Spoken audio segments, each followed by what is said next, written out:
welcome to this week's episode of Coffee with Jim and James and special guest Ted, who James will bring in a little bit. You know, normally I James, you know me, I start with a wacky story. And I was trying to think of something like from the halls of Montezuma to the shores of Tripoli, the time that Ted and I were arm in arm going out of the whatever the boat is where the thing goes out of the front and running to the shore. And I've never served, right? I've never served. Ted has. And if I did any of that, it would be a disservice to us all, and especially to Ted. So honestly, James, I think we should bring Ted in and start to hear some of the stories, because I think Ted will absolutely surprise our audience with the depth and the breadth and the things that he does, not just for faith, family, industry, but also community. And I'm excited to hear some of those things. So James, I'm gonna pop it over to you, brother, for an intro. Ted's one of those people that I've got to know quite well over the past year, and I've never met. No, neither have I. In that category. So this year we're gonna fix that problem, right, Ted? That's one of our goals. We're gonna host a game show together, so I pray that we get to do it in person. But Ted, welcome to the show, man. Hi guys. Thanks for having me on here. I'm blushing a little bit from that glowing introduction from my friend Jim. And James, you got to step your game up. Well, I just thought it was the box fan. Gotcha. I thought it was the AC situation. For those who don't know, if Ted starts sweating through his shirt later, it's not from the pressing questions. It's a little bit of an AC issue up there in upstate. Yeah. Are we going to confirm or deny that when we got on the Zoom, Ted might have been in his skivvies at first and then put some clothes on? Let's just leave that for the audience to let them imagine. Let them imagine. The pre-show is always lit. The green room. Ted, welcome. Yeah. Thanks, guys. Thank you guys for having me on. I really feel special, especially after that intro. Now I got to live up to it. Come on. You are who you are, right? Yes. Teddy, friend of the show, guest of the show, co-host on Connections for Life. Some people say you're a sales extraordinaire. Now, Joe and Chad will contradict that. James, am I right? I don't know. Somebody called him a hero. Oh when boy! We asked him for one word. We'll get to that later. Really? I'm intrigued to see who said that. Mm-hmm. I got to pay them their money. It was James. Yeah. Thank you. I'm still flattered. Ted, let's bring this into our world, because we've been talking so much off the air and beforehand, and with Joe and Chad about everything that we're doing on. You all are doing Connections for Life. We're doing on Coffee Jim and James. I mean, you folks have had CEOs, presidents, regulators on the show, and honestly industry icons, and both of our shows has, and we've been blessed beyond what we deserve to have that ability. But why don't you give us a little insight? We gave a little teaser at the beginning, but a little bit of insight into you and to your journey into the industry, and build on that and tell us what's most important to you, and what makes Ted click. How does that sound? That sounds like a wordy question that I might be able to answer. That's a 7-part question. All right. Start with subpart A. Subpart A. All right. We're going to do a docuseries on this, right? This is like a 3-part episode. All yep. Right. Honestly, I got into the industry like most people by pure accident. But prior to that, I've had a very unique, honestly, I can say I've been very blessed in my life to have 3 distinct different careers. So, immediately out of high school, 9/11 happened a month after I graduated, and I'd had a recruiter who was pretty hot and heavy about trying to get me in the Marine Corps, and I had told him to politely leave me alone several times. I was going to play college basketball. That's what I was going to go do, and then 9/11 happened, and there's a long story that led up to why I wasn't enrolled freshman semester, but that's for a couple cocktails at a different time. But Joe Bazeko, I still thank you to this day, Mr. Bazeko. But 9/11 happened, and I went to the recruiter's office, and I made the decision. I said, I'm going. I want to go now. Get me out of here as fast as you can. So I enlisted in the Corps right after 9/11. I spent 5 years in the United States Marine Corps building some of the the best bonds a man could ever build in his life. To this day, my son is named after a Marine I served with, and two Marines are my children's godfathers, and I have some of the best relationships I've ever could have dreamed for. Family. On top of that, I learned a certain set of skills that didn't translate real well to civilian life, but I also learned a bunch of discipline and leadership and structure that has carried me throughout my life since I got out of the Marines in 2006. So I served from 2001 to 2006. When I got out, my father was actually the business agent for a local trade union, the Carpenters Union. And I said, Dad, I think construction's a good transition from the military, brotherhood, union, da, da, da, da. And he goes, yeah, well, you're not going to be a carpenter. Why don't you think of something else? So I applied and I joined the IBEW 139, the local electricians union. And I spent, 10 years. I went to school for 5 years, 5-year apprenticeship. I was blessed to be receiving a GI Bill throughout there. And I loved it. However, I had a bad knee that I kept blowing out doing construction work. So in end of 2014, beginning of 2015, I said, I'm going to go back to school and become a project manager. I said, I got to recover from this knee surgery. I'll take some classes and do it. Well, I took a couple business courses as like prereqs for the program management, project management course. And I fell in love with business, man. I fell in love with the industry. And I switched my major to business management. And while I was doing that, I took a part-time sales gig with the company my wife was working for. Honestly, my wife was a sales manager for a company called Vasco. And they sold janitorial supplies. And after a dinner one night with the owners, they said, well, you don't know how to shut up. I think you got the gift of gab. If you ever want to try your hand in sales, give us a call. So while I was going to school, I took a commission-only sales job, hawking janitorial supplies. And while I got my associate's degree in business management, I worked there for a while. And then how the industry is in sales and business.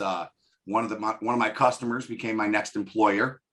They were a manufacturing company called Reynolds Manufacturing, and they brought me in. The GM said, one day, first, how'd you get past my gatekeeper, and why am I spending $5,000 a month on toilet paper and paper towels? So he offered me a job. I worked there for a year and a half as an account manager, and then I got hired away by a competitor called Cameron Manufacturing and Design to be the national account executive for them. And I spent another year and a half, 2 years there, and that's when via LinkedIn, nice plug for LinkedIn. I got an offer I got an inbox from the HR manager of UPSCO, and she asked me if I ever wanted to have a confidential conversation. So after the series of interviews and whatnot, I was selected as the candidate to take over as the regional sales manager for upstate New York for UPSCO. And I've been here 3 years. It'll be 3 years on September 1st. So what part in the interview did they ask you about your podcasting skills? Yeah. So strangely enough, it didn't come up. I don't know why. I'm surprised, but it didn't make it in the interview. Maybe they were just thinking more project management out of you on that side when it came to the podcast. I don't think anyone was thinking 3 years ago. I don't think anyone in our industry, except for maybe the Pipeliners podcast, was thinking about podcasts, especially not in with our organizations anyway, I'll say. Shout out Russell Treat over there. Did I answer all of them? Yeah, I think so. I think you're good. Out of compliance on a couple, but we'll circle back. Ted, you probably feel the same way sometimes, especially being around people that have been in this industry for like 70,000 years. And you just feel like I get on a call with some people and they're talking about, 20 years here or whatever.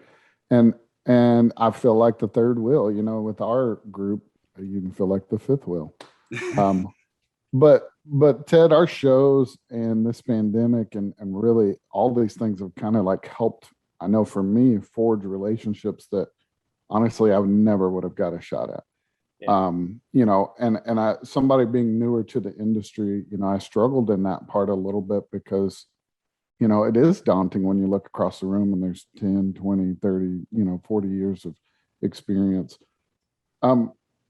Has relationships been an awesome kind of byproduct for you guys in the show?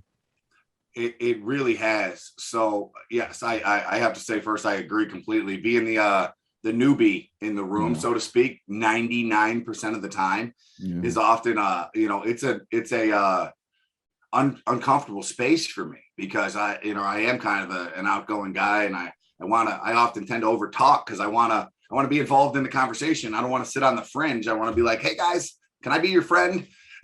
But having the connections is relationships, connections.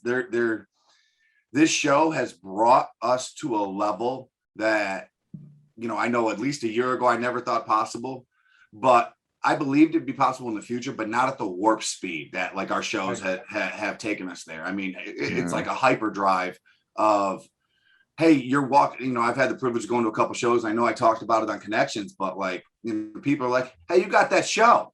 You're one of the guys from that show. Yeah. And I'm like, you watched the show? Really? You know? And they're like, yeah, you're the one who doesn't do a whole lot. And I'm like, yeah, that's me. That's me. I'm that character. I'm that guy. So yeah. So it has the depth and breadth of the relationships, though. Like you said, the three of us have never met in person. You know, we've never, and that's insane to think about because it's going to be a big hug and some good times. And it's not, I mean, ours is a little unique because we're sharing some of these same experiences together and whatnot of like, you know, keeping something going and finding the value where it wasn't found. And, you know, I'll tell you, you know, the other thing that I found out at a couple of recent shows is, you know, imitation is the greatest form of flattery. There's a couple more of these podcasts on the horizon I've heard about.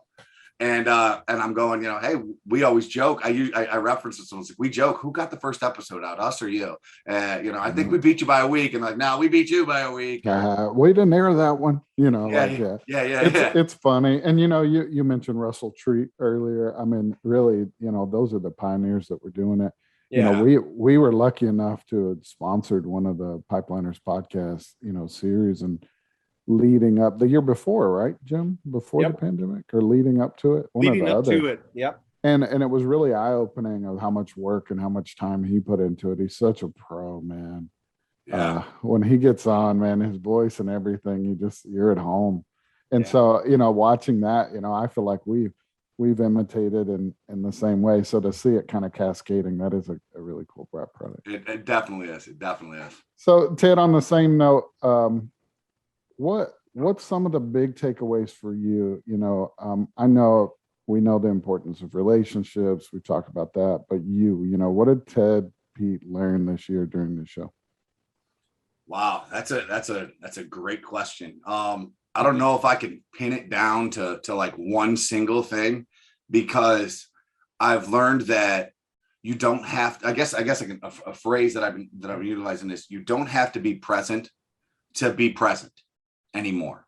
That's what I've learned, is that no longer do you have to have a physical presence with someone to be present in their life, to be on the tip of their tongue in conversation, or to be still that go-to resource. You know, before it was always, hey, my guy can be here in a day, or we can get this to you then and that. The biggest thing I've learned is stay present. You know, like no matter what, even when it's hard, when you're traveling and the world's back open temporarily, and you're trying to get somewhere to get something done, this is important, and you got to be present at it. You know, Joe and Chattel, I'm sure, I can't wait to watch their interviews, because I'm like, they're going to totally life me up. They do so much more on the show than I do. I just show up because I'm ripping and running and I'm trying my best, but they balance it so much better than I do. Go ahead, Jet. No, go ahead. Keep going, brother. Just that's what it is. You know, you don't have to actually have a physical presence in life anymore to be a part of somebody's life.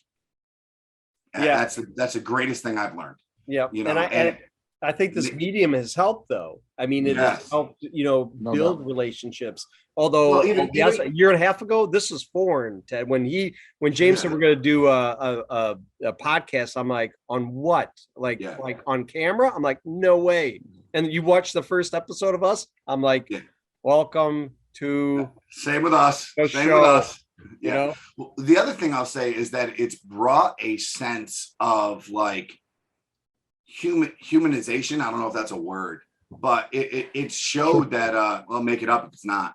It showed that everybody is just human. We all have the same stuff going on in our lives.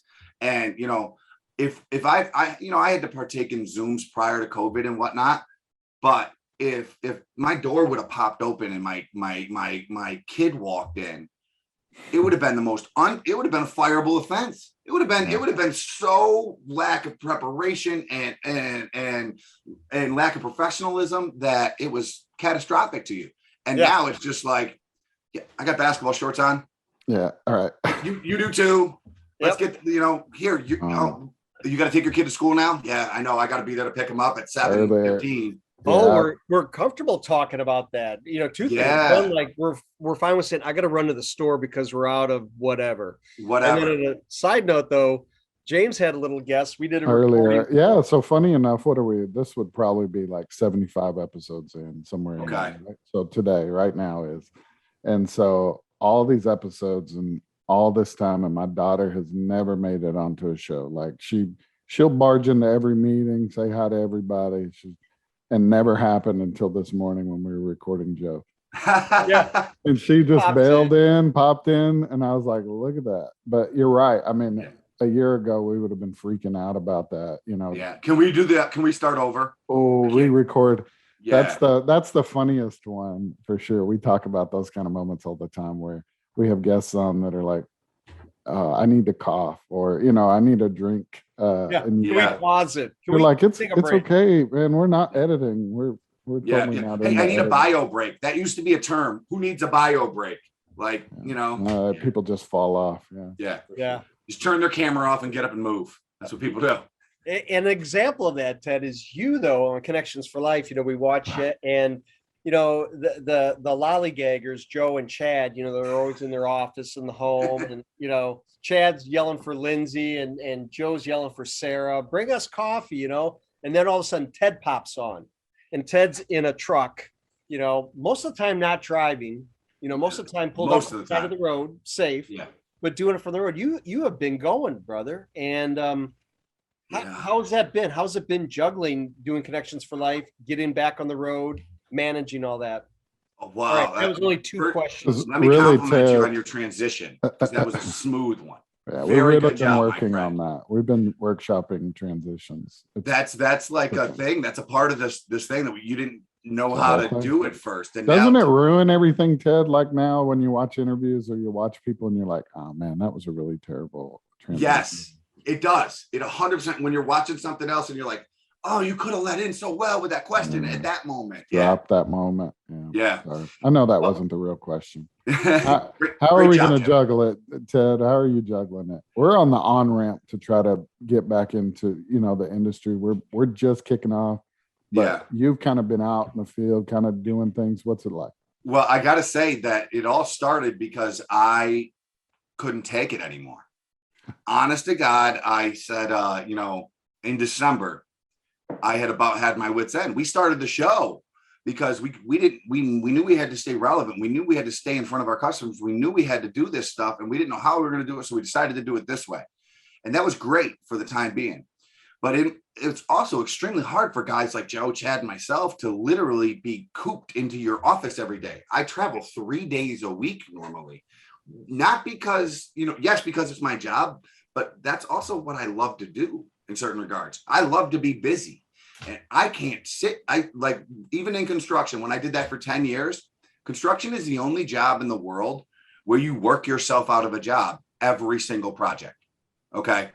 That way I'm only going to a location for 3 to 6 months. And then I get to go somewhere new. Okay. I get to go to a different job site, a different drive to work, a different thing like that. That's what the best part of my job is. And I didn't get to do it for 9 months. So as the end of the year, as the end of 2020 happened, I just said in my head, I said, listen, I'm going to pretend that the world's open, and I'm going to start calling customers and making appointments. And if they'll see me, I'll go there. If not, I'll find somewhere that will. And it was slow going at first, but as you mentioned, like, you know, I feel like pretty much every episode as of late in the last 3 months, I've been on the road. or every Seems like pre-call or everything else. And initially it wasn't that bad because again, my colleagues who are fantastic and I have to sing their praises picked up all of the slack that I left out there. And there was a lot of slack. I say it jokingly most of the time, but I have to give Joe and Chad kudos as my brethren on this thing, that they do 99.9% of the work for every show lead up, and I show up and kind of insert myself in because I think here when it started. So it's gotten more difficult, but as with anything in life, you figure it out. You figure out how to do it. You know, if you think back to everything you've ever gone through in your life where you were like, golly, I can't take any more. You're undefeated in those moments. You've literally made it through every one of those moments in your life. So if you keep that mentality and continue to just keep rolling with it, like, listen, yeah, there's a lot more work, there's a lot more stress, but guess what? I'm undefeated in those situations. Man. I'm going to get away through it. I'm going to make it to the other side. This is the basketball coach coming out in him. Yeah, definitely. This is a halftime speech. Yeah, that's probably we're gonna win. We're winning state. Come on. Yeah, well, sure. we win nationals. That's what we want to win. So nationals. So Ted, we all have our value to bring, and when you look at the show and what it's accomplished, we joke, you're the guy that gets to play the role that, the character you play is that you don't do anything on the show, and that's the jokes that are made. But what do you feel like you brought to the table as far as the show goes? And if it'll help, we'll let Jim go first. Ooh, put me on the buy you some time if you need it. What do I bring to, well, what does Jim bring to the show? Well, Ted and I are alike because 99.9% of the work, James is the mastermind behind it. What do I bring to the show? I bring levity. I bring some funniness. Great word. And I bring a lot of just normality where people can just be like, okay, I just need to escape for 30 minutes and hear Jim, just like he's at a trade show, talking about some darn subject about whatever, and it's just a release for me. And I think if people can relax for 20 minutes, I've done my job. There's the kind of a subpart with Jim too that I don't think he gives himself enough credit for, and that's the amount of knowledge he has, in the spectrum of it. Like, it's a wide scope, and I'm trying to get him to lean into that more, because that's the parts that we got to remember, that like me and you, Ted, not all of us have been in this industry for 20 years. Yeah. And so sometimes we use terms even that maybe we don't know fully what the definition is. And Jim brings it in a way that you see the full picture, but it is a flyover. And I think that's kind of one of your super talents too, Jim. Your superpowers. I appreciate it, Ted, but this is about you, man. Not about me. Okay, what do I bring to the show? Well, in certain regards, I joke about it, but like, one of my jobs is to keep Joe and Chad on task. Sure. For example, in here, you guys communicated in the chat box the way we do. We often tell our guests, hey, you have to ignore the chat box. That's us cussing each other out in there. And it's me saying, all right, shut up and move on to the next question. All right, hey, we've got to transition here or something like that. Now, as the show has gone on, it's gotten like that role is less needed because the guys can realize it, and we've grown and we've got better at it. But truthfully speaking, the other thing I'll bring to it is that newbie mentality. Oftentimes, like you said, we'll have a guy like Chip McElroy on the show, or someone like from a complete different industry, where that's where I'll shine. When we had the lobbyists in there, I can speak to her, Liz Bowman. When we've had Jim Cantrell on there, who's got a wealth of gas knowledge that's far reaching beyond mine, I can be the guy who asks the dumb question, so to speak, because I'm genuine and I'm not afraid to ask it. That's the other thing. Can you explain that for me? Because I've been doing this for 36 months. Yeah, and y'all use a lot of acronyms. Can you slow down a minute? Yeah, I don't have a problem at all pausing the whole thing and going, hey guys, make this about me for a minute. I'm the guy watching the show wants to learn. Yeah, for sure. I think that's a good viewpoint, and a lot of people don't see it as the lens, right? That's all we're trying to provide. Jim has a different lens than I do, and Ted, you have a different one than us. Yeah. It's really cool. That diversity of our backgrounds is what makes our show so cool. That's 100% true. I can't stress that enough. Honestly, like it wouldn't work if it was just, three Joes or three Right. Chads. No, or the show three would Teds. be 7 hours long if it was 3 Joes. Yes. Oh gosh. Honest. That But wouldn't no, end. actually, the Keep show going. wouldn't exist because they would fight with each other. They would never get it. Oh, I'm sorry. Never get along. What are we talking about here? We Yeah. trashing the other guys? That's for later. That's For later. Oh, So, I'm kidding. all Ted, right. Ted, leading or building off that, do me a favor. Describe yourself in one word, and why do you choose that word? Golly, that's a great question. And it has It's a to be tough a question. clean word. Clean. Yeah. Got to be. Keep it It's clean. got to be G-rated. So I don't want this to sound, I guess cocky or cocky. I don't mind, but condescending. I don't want it to sound like. But a leader is a word that I would use to describe myself, only because I guess I hid away from describing myself as that for so long. And as I've got older, I realized, I'm not always the best leader, but I'm always willing to lead. I'm always willing to take the chance. And if somebody needs to step up, if you need some direction, now it may not be right, but I'll be willing to be the tip of the spear for something. And I think that goes back to, whether it be, athletics or military or, construction, running work and that kind of stuff. And then, even I always have to, my life, I want to ascend. I always want to get to that next level, whatever that next level is. And it's that Gary V mentality of, I'll never stop.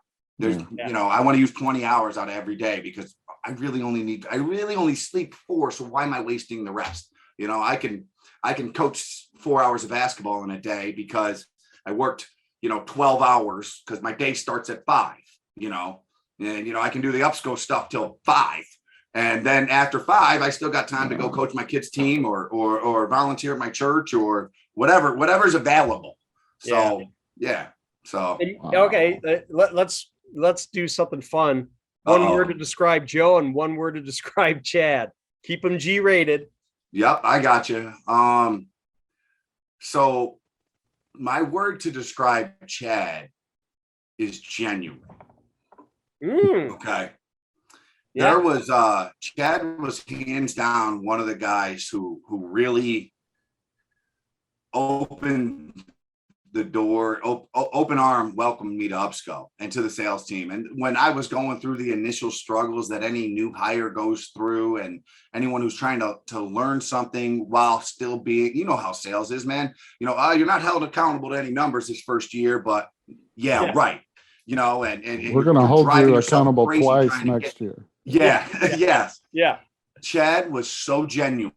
And I, initially, you're weary of that kind of stuff, but he just truly is one of the most genuine people I've ever met. He'll tell you whether you're messed up or that you're doing the best thing in the world. Just stay the course because it'll be worth it in the end. And it was so awesome to get to become his friend and to have a work colleague become so close to someone in my life. I call Chad for parenting advice because he's got a son older than my son. And it's really, really special, that relationship. Now, Joe. Ted, we said one word. We said one word. Yeah, my bad. No, I'm kidding. I'm kidding. Word. I just I told you I'm a talker. Yeah. So, and as far as one word for Joe, golly, that's tough. That's really tough because Joe is tough to describe in one word. Yeah, he is. He's real, but it's not a negative. It's such a positive that you find it's hard to find a word that accurately describes it. If I have to pick one though, it's going to be real. Okay. Yeah. Because his Joe is Joe Surratt, no matter what. Yeah. Joe Surratt is wearing flip-flops and a pair of jeans at the trade show where everybody's in their khakis, their dress shoes, and their button down. And he's the most knowledgeable guy in the room. Yeah. And he'll do that because he's going to be as real with you as he expects you to be with him. And it's this phrase that I use all the time. That is Joe is disarmingly honest. Okay. Yeah. Disarmingly honest, because no matter what, your guard's gonna go down around him because he has nothing to hide, nothing to go through. He is 100%, here's me and all of my flaws, and this is why it's gonna work. So Love it. yeah. That's good. Ted, I hate to do this, but we gotta unfortunately wrap this down. I could go on for another hour. I'm just here to fix my AC right now so I can stop sweating. Yeah. All right. And the good news and the bad news, Ted, is your connection has went to crap. Yeah. So at the end of it couldn't have come at a better time. Yep. Perfect. Yeah. Perfect timing, perfect vision. Ted, thank you for joining us today. We really appreciate it. Now it just came up. Your internet connection is unstable. There we go. Unstable as your life. If people are on the LinkedIn platform as well as the other platforms, check out Ted, connect with him. He's a great guy. Loves to, as you can tell, loves to chat. So if you want to spend 8 hours talking about something, Ted is the guy. Yes. Thank you, Ted. Thank you, James. Until next week on Thank you guys for having me on here. Absolutely. Stay safe, Ted. All the audience, stay safe. We'll see you next time. Have a great day, everybody. Bye-bye, everybody.